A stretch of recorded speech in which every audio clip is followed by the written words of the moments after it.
साथ बदलते भारत की शान।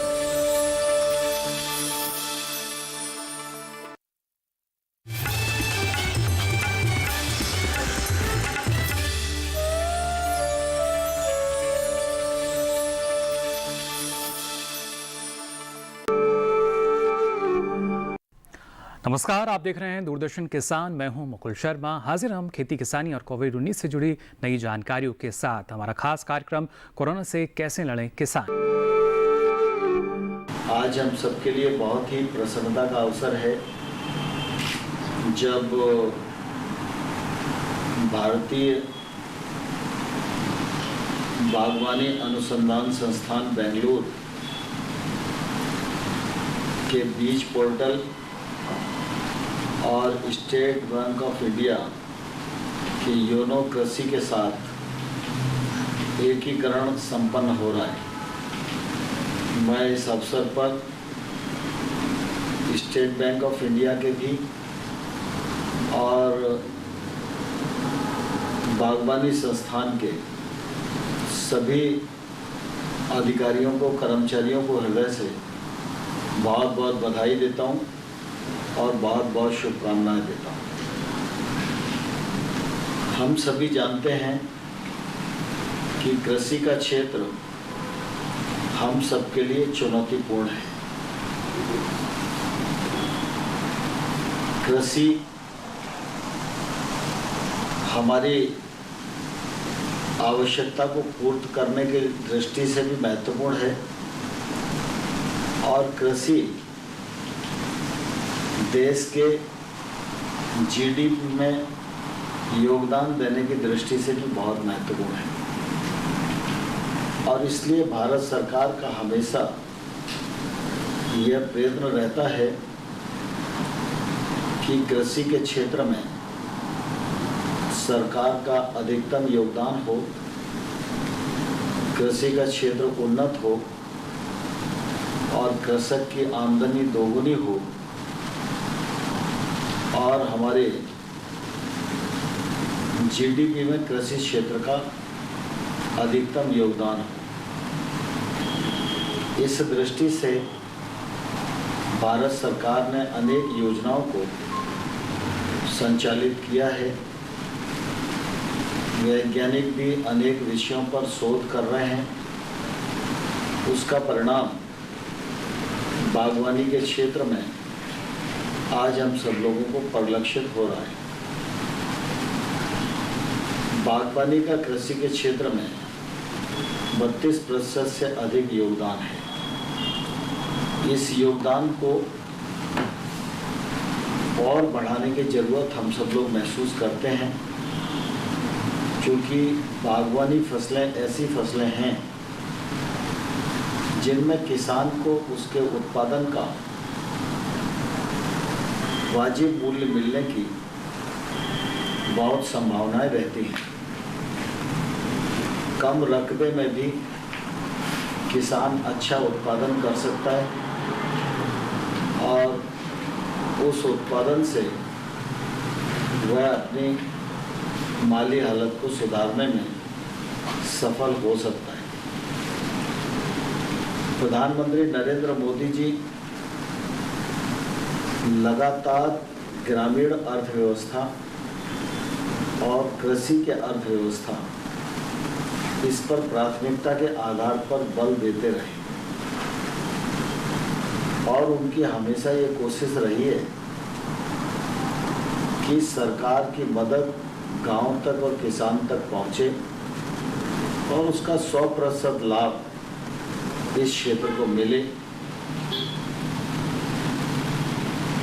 किसी भी प्रकार की अमानत में खयानत न हो, पात्र व्यक्ति के हक को कोई मार ना पाए और इसलिए प्रधानमंत्री जी का बल हमेशा डिजिटल इंडिया पर रहा है। हर क्षेत्र में डिजिटलाइजेशन हो, तकनीक का प्रयोग हो, भ्रष्टाचार के तमाम सारे अवसर बंद हों, नियंत्रित हों और साथ ही साथ कृषि के क्षेत्र में भी पारदर्शिता आए और किसान का वाजिब हक उस तक पहुँचे। इस दृष्टि से डिजिटल एग्रीकल्चर की आवश्यकता है। मंत्रालय इस दिशा में विचार कर रहा है, योजना भी बना रहा है कि हम कृषि के क्षेत्र को पूरी तरह डिजिटलाइज कैसे कर सकते हैं और उसके क्या क्या फायदे हो सकते हैं। इस दिशा में जब पूरा मसौदा बनेगा तो सब चीज़ लोगों के सामने आएगी। लेकिन अभी अगर हम देखें तो हमारे ध्यान में आएगा कि जिन बिंदुओं पर हम लोगों ने टेक्नोलॉजी का उपयोग किया है उसका बड़ा फायदा देश को और ग्रामीण क्षेत्र को मिल रहा है और यह फायदा लोगों तक पहुंच सके, इसमें हिंदुस्तान के बैंक्स का बहुत बड़ा योगदान है। स्टेट बैंक ऑफ इंडिया हमारे देश का बड़ा बैंक है और इसलिए सबसे ज़्यादा और सबसे बड़ी भूमिका स्टेट बैंक ऑफ इंडिया की रहती है। चाहे वो पीएम किसान योजना के अंतर्गत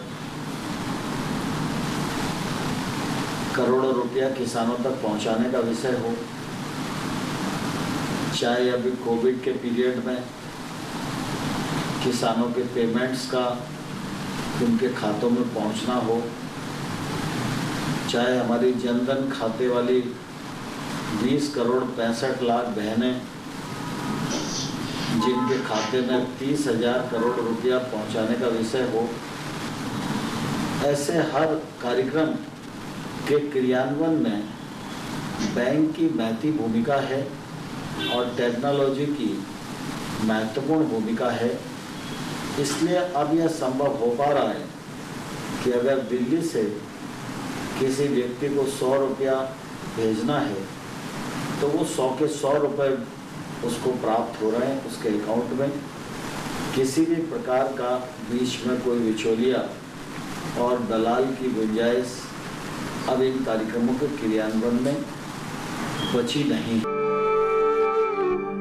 खरीफ फसलों की बुआई की अगर बात करी जाए तो 1062.93 लाख हेक्टेयर क्षेत्र में हो चुकी है, जबकि पिछले साल इसी अवधि के दौरान 979.15 लाख हेक्टेयर क्षेत्र में बुआई हुई थी। इस प्रकार देश में पिछले वर्ष की इसी अवधि की तुलना में बुआई क्षेत्र में 8.56% की बढ़ोतरी दर्ज की गई है। खरीफ फसलों के अंतर्गत बुआई क्षेत्र कवरेज की प्रगति स्थिति इस प्रकार है।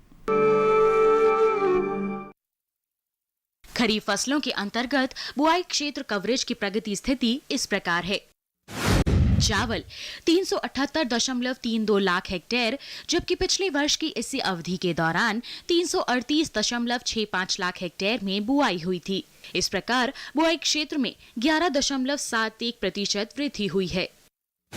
दलहन 132.56 लाख हेक्टेयर, जबकि पिछले वर्ष की इसी अवधि के दौरान 124.15 लाख हेक्टेयर में बुआई हुई थी। इस प्रकार बुआई क्षेत्र में 6.77% वृद्धि हुई है। मोटे अनाज 174.06 लाख हेक्टेयर, जबकि पिछले वर्ष की इसी अवधि के दौरान 166.80 लाख हेक्टेयर में बुआई हुई थी। इस प्रकार बुआई क्षेत्र में 4.35% की वृद्धि हुई है। तिलहन 191.14 लाख हेक्टेयर, जबकि पिछले वर्ष की इसी अवधि के दौरान 167.53 लाख हेक्टेयर में बुआई हुई थी। इस प्रकार बुआई क्षेत्र में 14.09% वृद्धि हुई है। गन्ना 52.19 लाख हेक्टेयर, जबकि पिछले वर्ष की इसी अवधि के दौरान 51.62 लाख हेक्टेयर में बुआई हुई थी। इस प्रकार बुआई क्षेत्र में 1.10% वृद्धि हुई है। कपास 127.69 लाख हेक्टेयर, जबकि पिछले वर्ष की इसी अवधि के दौरान 123.54 लाख हेक्टेयर में बुआई हुई थी। इस प्रकार बुआई क्षेत्र में 3.36% की वृद्धि हुई है। जूट और मेस्टा 6.97 लाख हेक्टेयर, जबकि पिछले वर्ष की इसी अवधि के दौरान 6.86 लाख हेक्टेयर में बुआई हुई थी। इस प्रकार बुआई क्षेत्र में 1.68% की वृद्धि हुई है। खरीफ फसलों के तहत क्षेत्रफल कवरेज की प्रगति पर कोविड-19 का कोई प्रभाव नहीं पड़ा है। 20 अगस्त 2020 तक देश में सामान्य वर्षा 628.3 मिलीमीटर की तुलना में वास्तविक वर्षा 663 मिलीमीटर हुई, अर्थात 1 जून 2020 से 20 अगस्त 2020 तक की अवधि के दौरान 6% का डिपार्चर रहा। केंद्रीय जल आयोग से प्राप्त रिपोर्ट के अनुसार देश के 123 जलाशयों में जल भंडारण पिछले वर्ष की इसी अवधि की तुलना में 90% है और ये पिछले 10 वर्षों के औसत भंडारण का 107% है। और आइए जल्दी से एक नजर डाल लेते हैं इस खास रिपोर्ट पर भी। हमको विचार करने की आवश्यकता है। हमारी शिक्षा नीति समयानुकूल हो, आवश्यकता का परक हो, रोजगार उन्मुखी हो, कृषि में उत्पादकता बढ़ाने वाली हो, कृषि में तकनीक का सफलतापूर्वक प्रवेश कराने वाली हो और हमारी शिक्षा नीति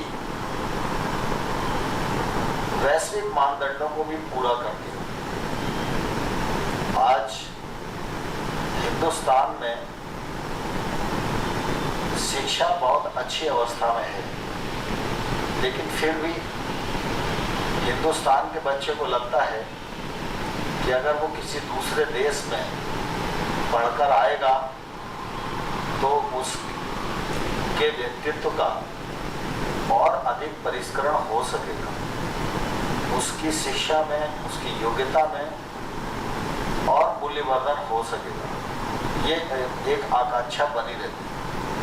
प्रधानमंत्री चाहते हैं कि हमारी शिक्षा नीति ऐसी हो कि हमारा छात्र तो विदेश में शिक्षा ग्रहण करे, इसके लिए उसको आवश्यकता ना हो, लेकिन दुनिया के कई देश हिंदुस्तान की ओर मुखातिब होकर देखें कि अगर मेरा बच्चा हिंदुस्तान में जाकर पढ़ेगा तो मेरे बच्चे के जीवन को परिष्कृत करने में कामयाबी मिलेगी। इस दृष्टिकोण के आधार पर प्रधानमंत्री जी ने अनेक लोगों के साथ बातचीत की, सभी विद्वज्जन बैठे और उनने शिक्षा की समग्रता और शिक्षा के गैप्स इनकी पहचान की और आने वाले कल में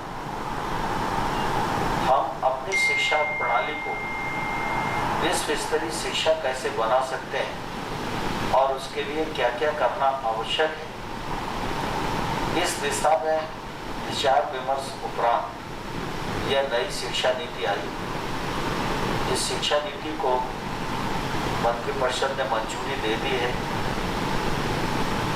और जब नई शिक्षा नीति देश में आ गई है तो निश्चित रूप से कृषि के क्षेत्र में काम करने वाले जो हमारे संस्थान हैं, 75 तो हमारे कृषि विश्वविद्यालय हैं, केंद्रीय विश्वविद्यालय हैं, 45,000 से अधिक बच्चे हर साल इस क्षेत्र में पढ़कर निकलते हैं।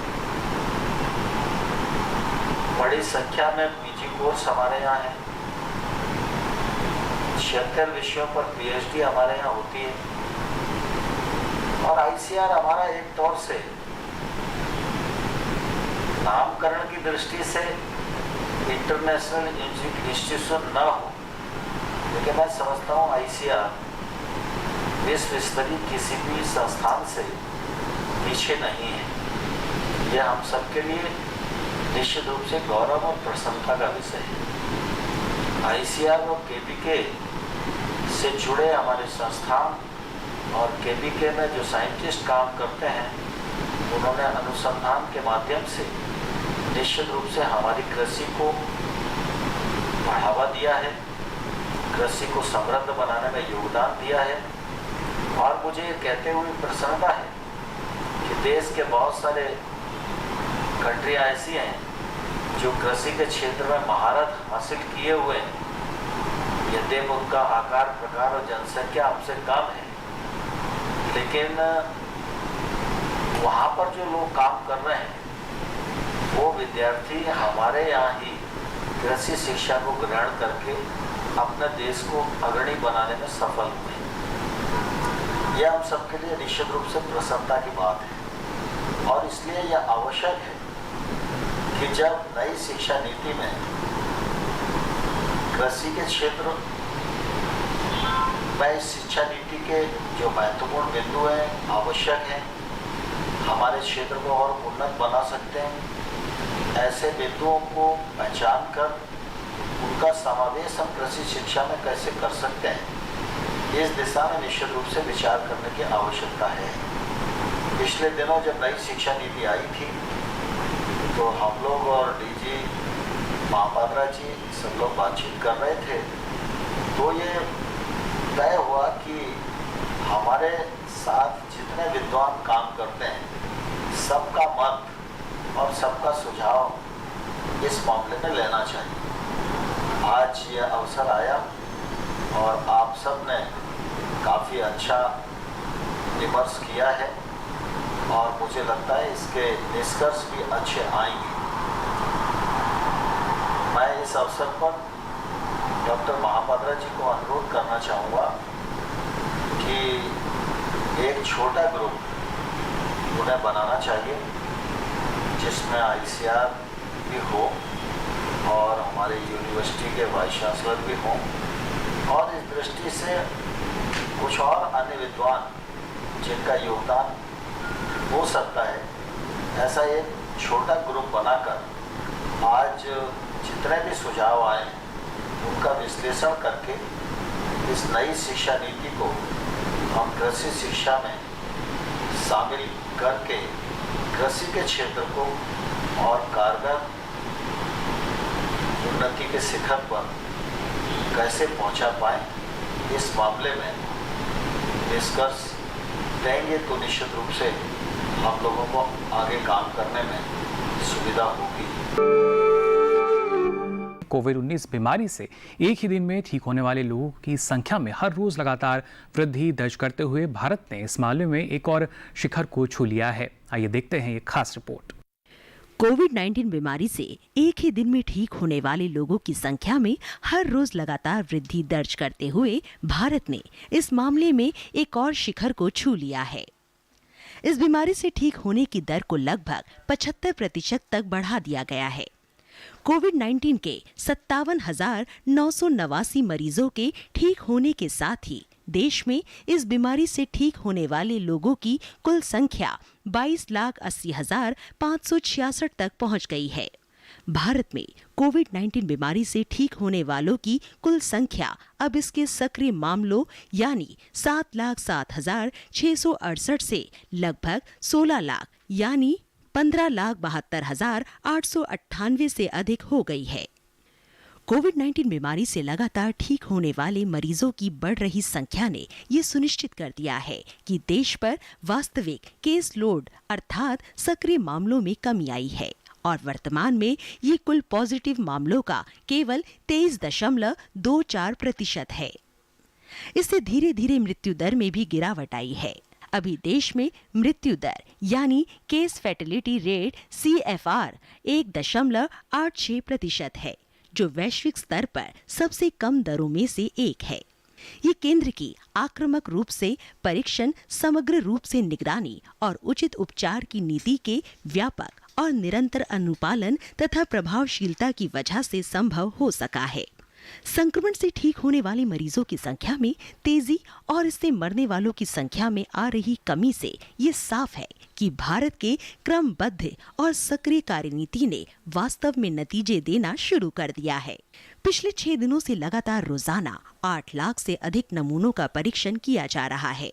कोविड-19 परीक्षणों के साथ अब तक कुल 3,52,92,220 नमूनों के परीक्षण किए जा चुके हैं। कोविड-19 संक्रमण के परीक्षण में तेजी से हो रही बढ़ोतरी केंद्र की आक्रामक परीक्षण रणनीति के प्रभावी क्रियान्वयन का परिणाम है, जिसे एक केंद्रित और श्रेणीबद्ध दृष्टिकोण के माध्यम से किया जा रहा है। पिछले 3 हफ्तों के दौरान बढ़ते औसत दैनिक परीक्षण देश भर में कोविड-19 परीक्षणों की वृद्धि में हुई प्रगति का एक दैनिक परीक्षण में वृद्धि की वजह से औसत दैनिक पॉजिटिविटी दर में कमी आई है। कोविड-19 महामारी ने सुदूर क्षेत्रों में जहां पर्याप्त बुनियादी ढांचा नहीं है, त्वरित मैदानी की सुविधाओं के निर्माण की नई चुनौती पैदा कर दी है। इसके लिए ऐसे किफायती उपकरणों की आवश्यकता है जिन्हें बहुत सख्त भंडारण सुविधाएं अपेक्षित ना हो। वैज्ञानिकों ने इस त्वरित आवश्यकता की पूर्ति के लिए एक अनुसंधान योजना तैयार की है। विज्ञान एवं प्रौद्योगिकी विभाग के तहत एक सांविधिक निकाय science and engineering research board के सहयोग से रांची स्थित मेसरा के बिरला प्रौद्योगिकी संस्थान ने बायो इन्फॉर्मेटिक्स टूल का उपयोग करते हुए एक अनुसंधान की शुरुआत की है। अनुसंधानकर्ता SARS-CoV-2 संक्रमण का पता लगाने के लिए एक एप्टामर आधारित डायग्नोस्टिक किट का विकास कर रहे हैं। उनका अध्ययन पहले कोरोना वायरस संक्रमण का पता लगाना सुनिश्चित करेगा और उसके बाद किट कोविड-19 संक्रमण सहित कोरोना वायरस संक्रमण के विभिन्न प्रकारों में भी विभेद करेगा। सामान्य कोरोना वायरस संक्रमण का पता सभी तीनों कोरोना वायरस संक्रमण में उपस्थित संरक्षित डोमेन के आधार पर लगाया जा सकता है, जबकि विभेदकारी किट का विकास क्रमशः SARS-CoV-1 वायरस, SARS-CoV-2 एवं MERS वायरस में उपस्थित संरक्षित एवं गैर संरक्षित के संयोजन के आधार पर किया जाएगा। डायग्नोस्टिक किट का विकास बिरला प्रौद्योगिकी संस्थान मेसरा लैब में किया जाएगा, जबकि किट की टेस्टिंग ILS भुवनेश्वर के तहत इंस्टीट्यूट ऑफ लाइफ में संचालित की जाएगी। एप्टामर आधारित प्रौद्योगिकी अपेक्षाकृत एक नई तकनीक है। ये सटीक और दक्ष तरीके से कई प्रकार के संक्रमणों का पता लगा सकता है। इसके अतिरिक्त ये कोविड-19 संक्रमण का पता लगाना किफायती बना देता है और उपकरणों को कम सख्त स्थितियों में भंडारित किया जा सकता है, जिससे ये विशेष रूप से ग्रामीण एवं सुदूर स्थित आबादी के लिए पारंपरिक एंटीबॉडी आधारित डिटेक्शन तकनीकों की तुलना में अधिक प्रभावी साबित होता है। अभी समय हो चला है ब्रेक का। ब्रेक के बाद देखेंगे कोरोना से कैसे लड़े किसान में खेती किसानी और कोविड-19 से जुड़ी कुछ खास जानकारी। बीमारियों से कैसे बचेगी फसल, मवेशियों की मुश्किलों का क्या है हल, कहां से लाएं बीज, कितनी लगेगी खाद, किसानों के हर फोन का विशेषज्ञ देंगे जवाब। देखिए हेलो किसान लाइव सोमवार से शुक्रवार शाम 6 बजे।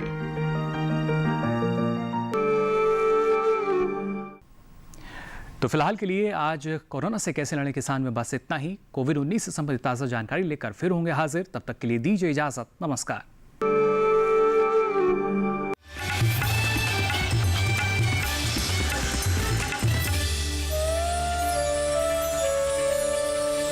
गर्भावस्था के दौरान और गर्भावस्था के उपरांत कैसे करें अपनी और अपने शिशु की देखभाल। मिलेगा सही पोषण तो देश होगा स्वस्थ और रोशन।